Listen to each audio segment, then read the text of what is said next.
సభను తప్పుదోవ పట్టించడానికి లేదా రైతులను రెచ్చగొట్టడానికి మీరు ఇచ్చిన దాదాపుగా 2 గంటల సమయాన్ని పూర్తి స్థాయిలో ఉపయోగించుకోవాలనే ప్రయత్నం వారు చేస్తున్నారు.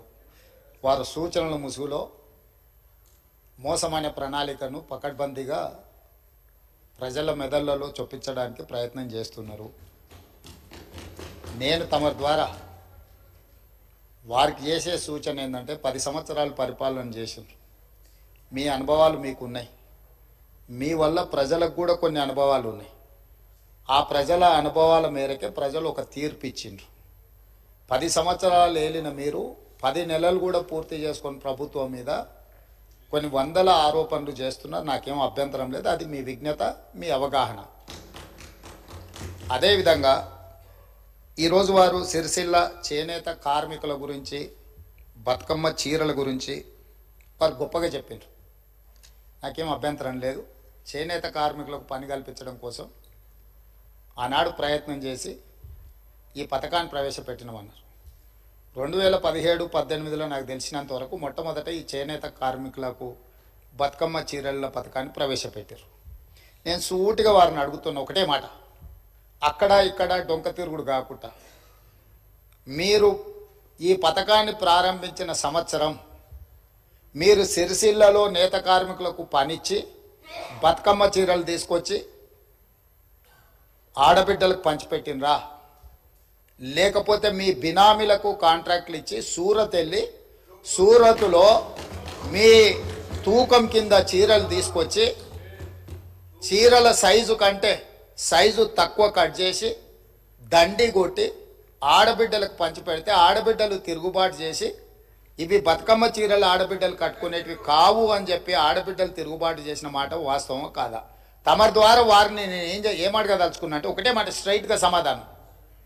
మీరు పథకం ప్రారంభించిన రోజు పేదలకు ఇచ్చిన చీరలు సిరిసిల్ల చేనేత కార్మికులు నేసినాయా?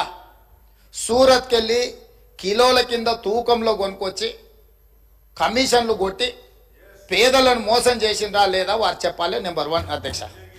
నెంబర్ 2, వారు అధికారం కోల్పోయేటప్పటికి మీరు అదే సిరిసిల్ల చేనేత కార్మికులకు 275 కోట్ల రూపాయలు బతుకమ్మ చీరల బకాయిలు పెడితే మా ప్రభుత్వం వచ్చిన తర్వాత మా మంత్రి పొన్నం ప్రభాకర్ గారు, మా ఆది శ్రీనివాస్ గారు వస్తే 100 కోట్ల రూపాయల బకాయిలు విడుదల చేసింది నేనా కాదా? ఓసారి రికార్డులు చూసుకోవాలి అధ్యక్ష.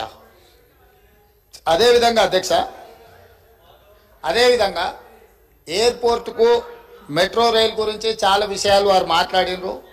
దాన్ని మళ్ళా ఇంకొక సందర్భంలో నేను వివరంగా చెప్తాను దాని మీద. కానీ వారిని నేను అడిగే ప్రశ్న, ఎంఎంటీఎస్ శంషాబాద్ దగ్గర ఉమ్నాబాద్ వరకు ఎంఎంటీఎస్ వచ్చింది.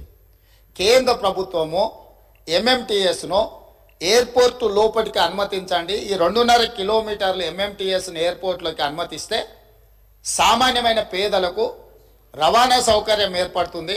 హైదరాబాద్ మహానగరాన్ని నుంచి అంతర్జాతీయ ఎయిర్పోర్ట్కు ఎంఎంటీఎస్ ఏర్పాటు చేస్తామని కేంద్ర ప్రభుత్వం దాదాపుగా 7 సంవత్సరాలు 2.5 కిలోమీటర్లు భూమి ఆ ఎంఎంటీఎస్ నిర్మించడానికి అడిగితే మేము ఇవ్వము, ఈ పథకమే అక్కర్లేదు అని ఎంఏయుడి మినిస్టర్గా, ముఖ్యమంత్రిగా చంద్రశేఖరరావు గారు, తారక రామారావు గారు కేంద్ర ప్రభుత్వం అతి తక్కువ ఖర్చుతో అంతర్జాతీయ ఎయిర్పోర్ట్కు ఎంఎంటీఎస్ నిర్మిస్తామంటే వద్దని తిరస్కరించిన మాట వాస్తవమా కాదా?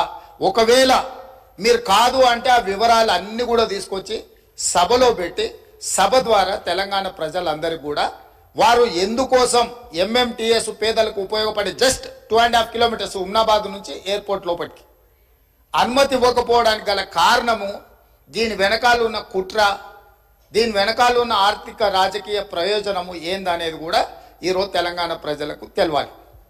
3వది, ఈరోజు ముచ్చర్ల దగ్గర భూసేకరణకు సంబంధించి వారికి వారే ఊహించుకుంటుండ్రు, వారికి వారే కాయించుకుంటుండ్రు, వారికి వారే రెచ్చగొట్టే ప్రయత్నం చేస్తున్నారు, వారికి వారే భూసేకరణలో కండిషన్స్ పెట్టినమంటుండ్రు. మళ్ళీ ఇవన్నీ చెప్తూనే మీరు న్యూయార్క్ చేయండి, మీరు డల్లాస్ చేయండి, నేను ఎప్పుడూ మీలాక ఓల్డ్ సిటీని ఇస్తాంబుల్ చేస్తా అని, వరంగల్ని లండన్ చేస్తా అని, కరీంనగర్ని న్యూయార్క్ని చేస్తా అని ఇట్లాంటి అబద్ధాలు నేను ఎప్పుడు చెప్పలే. ట్యాంక్ బండులో నీళ్లను కొబ్బరి నీళ్ళలాగా చేసి ఎత్తుకొని తాగేటట్టు చేస్తా అని నేను ఎప్పుడు చెప్పలేదు అధ్యక్ష. నేను స్పష్టంగా తమరి ద్వారా వారికి ఏమైనా అనుమానం ఉంటే ఈరోజు అక్కడ భూసేకరణకు సంబంధించి ఫార్మాసిటీతో పాటు అలైడ్ ఇండస్ట్రీస్ కోసం భూసేకరణ చేస్తున్నాం నోటిఫికేషన్లు ఇచ్చిండ్రు. కావాలంటే ఆ నోటిఫికేషన్ నేను అధికారులకు చెప్పి తెప్పిస్తాను. దాంట్లో ఉన్న కండిషన్స్ ఏంది, ఏ మేరకు అక్కడ భూసేకరణ జరిగింది, భూసేకరణకు నోటిఫికేషన్ ఇచ్చిండ్రు అనే దాన్ని నేను స్పష్టంగా వారికి చెప్తాను అధ్యక్ష.